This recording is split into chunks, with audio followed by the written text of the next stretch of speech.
اللي بيخلينا دايما نقول ان احنا واحنا صغيرين كان شعرنا كويس شكلين وبعد كده النوع بتاعه اتغير. ازيكم؟ يا رب تكونوا زي الفل وزياده شويه.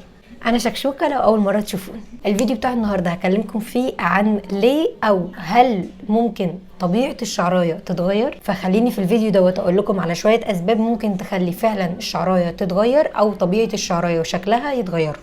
ولو هتسألوني يعني ايه طبيعة الشعر او نوع الشعر، فهقول لكم ان احنا عندنا انواع كتيرة من طبيعة الشعر، في الويفي، في الكيرلي، وفي الليس اللي هو بيبقى مفرود، والويفي اللي هو ما بين دوت وما بين دوت اللي هو ما بين الليس وما بين الكيرلي. والكيرلي هو ان الشعرايه حرفيا بجد كانها ملولوه خالص، كانها معموله بمكوى وملولوه جدا. ففي فرق ما بين التلاتة. ايوه، وعايزه اقول لكم ليه ممكن طبيعه الشعر تكون ليس وتبقى كيرلي مره واحده، او ويفي وتبقى كيرلي، او كيرلي تبقى مايله للويفي.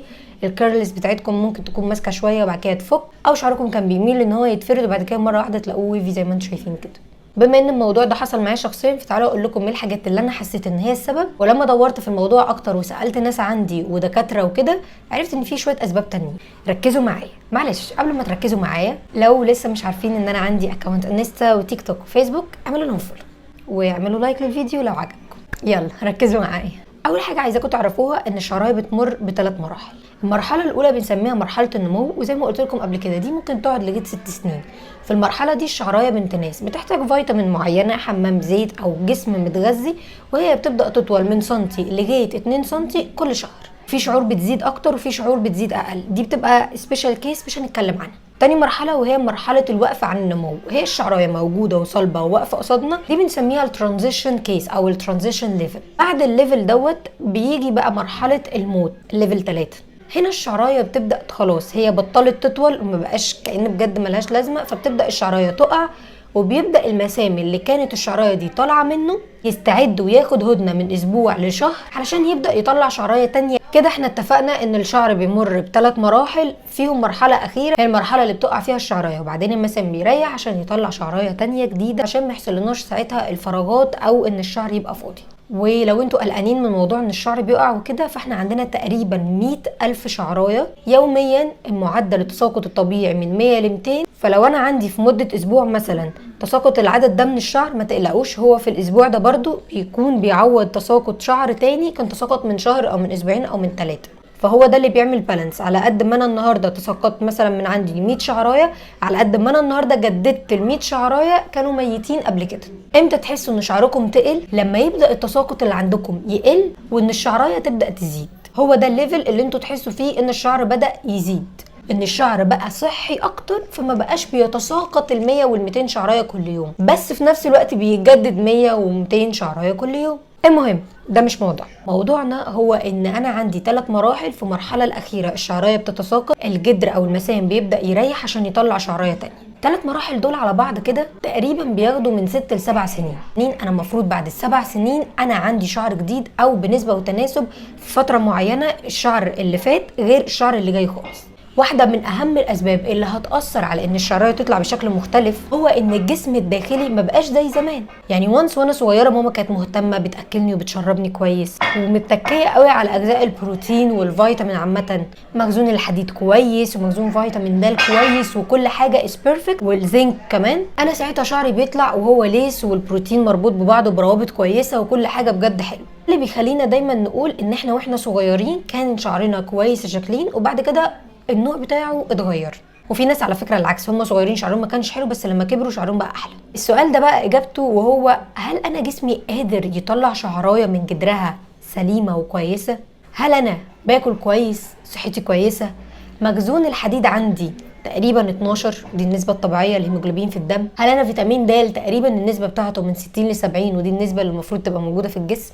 هل انا منسوب الزنك في جسمي مظبوط مش اقل من الطبيعي؟ هل انا ما عنديش مشاكل في الهرمونات، مشاكل نفسيه مأثره عليا، بتعرض لضغط او توتر او ستريس من الدراسه او من شغل؟ كل الاسباب دي واكتر هقول لكم عليها كمان شويه، اسباب تخلي طبيعه الشعر تتغير. فلو عايزين شعركم يبقى كويس لازم تركزوا مع صحتكم ومع اكلكم علشان الشعرايه تطلع صح، وعشان الجسم يقدر يطلع شعرايه كويسه الى اكبر حد ممكن، وتخلي طبيعه الشعرايه مايله انها تبقى زي زمان. طبعا في ناس هنا في النص بتبقى طبيعه شعرهم مش ليس مش ويفي، انا بتكلم على الناس اللي هم مولودين شعرهم ليس واتغير. مش بتكلم على الشخص اللي واخد جينات وراثيه مثلا ان شعره كيرلي، او الشعر اللي واخد جينات ان شعره ملولو، لا انا بتكلم على الليس واللي اتغير زي كده. دي كده الاسباب المنطقيه اللي تخلينا نركز مع نفسيتنا ومع اكلنا ومع شربنا.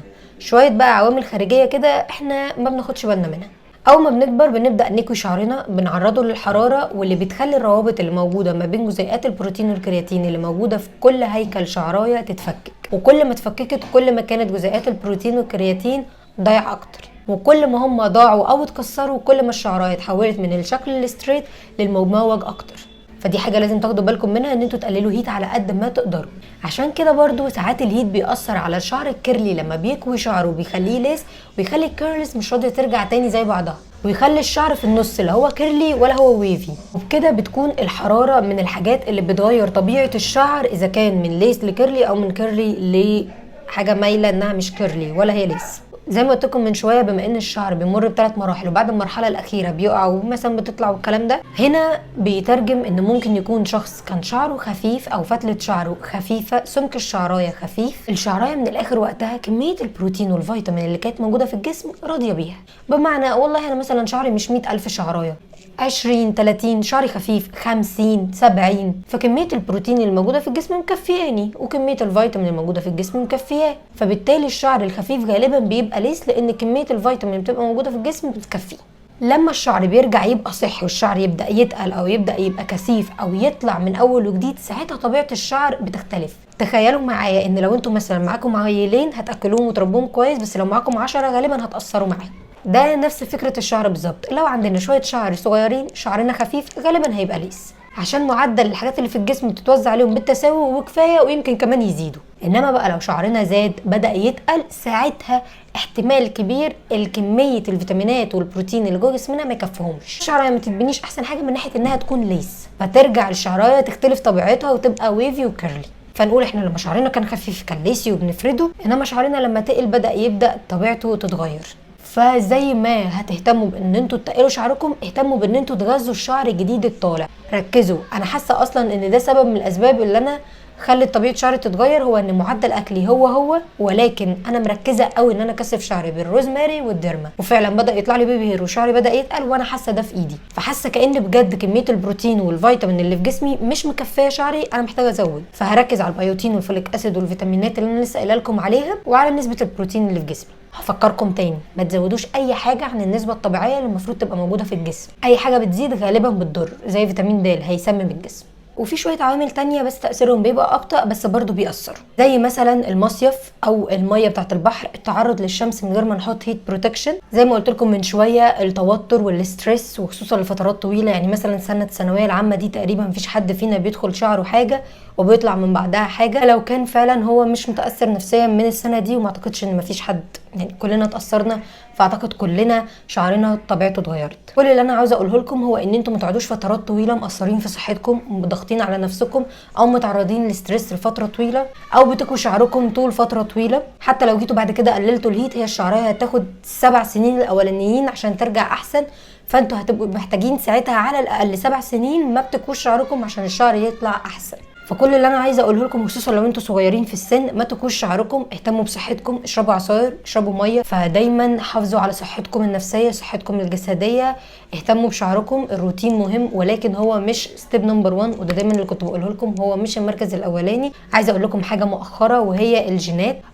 في شعور بتبقى جينات، طبيعه شعرها كيرلي، طبيعه شعرها افريقي، طبيعه شعرها ليس، طبيعه شعرها ويفي، دي اغلبيتهم ما فيش حاجه بتقدر تاثر عليهم، ولكن برضو كل العوامل اللي انا لسه قايله لكم عليها دي بتاثر، ولكن الاصل يدوم، لان الجينات هي اللي بتغلب في اغلب الوقت، لان هي المسيطره واللي موجوده بشكل مستمر وقوي في الجسم. انا هنا بكلمكم عن الناس اللي هم كانوا حاجه وبقيوا حاجه وعايزين يرجعوا للاصل، فانا بحاول اقول لكم ان انتوا ما تسيبوش الاصل على قد ما تقدروا. زي ما انتوا شايفين انا ده يعني شعري اهو، في خصل فيه مايله للكيرلي، بصوا دي مثلا مايله للكيرلي خالص، ملولوه من فوق وبدات تفك شويه من تحت. فانا طبيعه شعري مؤخرا بدات تتغير من انها تبقى كانت ويفي وبفردها بالطاقيه، انها مايله ورايحه للكيرلي. فانا هبدا الحق الموضوع دوت، عشان انا كويت شعري الفتره اللي فاتت، هحاول اركز مع شعري اكتر بفيتاميناتي والبروتين وكل حاجه، بحيث ان انا شعري ما يحصلوش لخبطه ويكمل في اتجاه الكيرلي. كمان عايزه اقول لكم على حاجه مهمه، اهتموا بمنسوب البيوتين في الجسم، لان البيوتين من المواد الفعاله اللي بتبني الشعريه بشكل هيلثي، هي والفوليك اسيد، الاتنين موجودين حلو في البنجر. بس كده اتمنى اكون قلت لكم كل حاجه. لو عندكم سؤال سيبوهولي في الكومنت، لو عندكم معلومه او حاجه عن موضوع ان طبيعه شعركم اتغيرت يا ريت تكتبوها لي. يا رب تكونوا انبسطتوا واستفدتوا. اشوفكم في فيديو جديد. باي باي.